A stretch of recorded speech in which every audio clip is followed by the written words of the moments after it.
Hi, I'm Rod Andrew Arcanson, a third-year BS Aviation Technology student here in Indiana Aerospace University.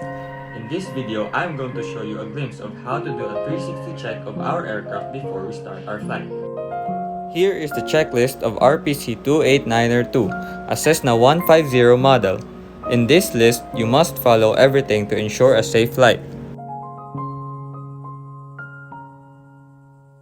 Now that I've shown you a checklist for doing the 360 check, now I'm going to show you a video of my friend doing his own 360. In this video, my friend is checking the aircraft's fuel tank by using the dipstick.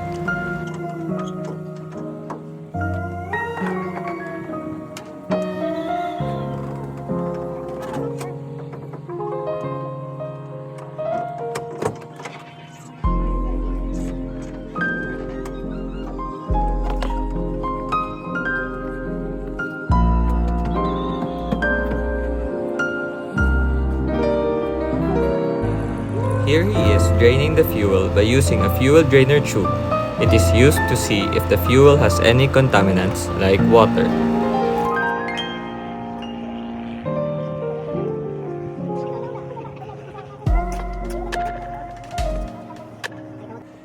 In this part of the checklist, he is checking the elevators and rudders.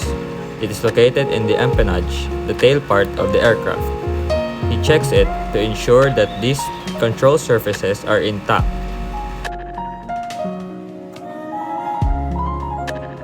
Now that you've seen part of how to do a 360 check, I'm sure that you, an aspiring pilot, could do the same thing. It's for you to have a safe flight, and I believe that you can reach your dreams and become a successful pilot. Thank you.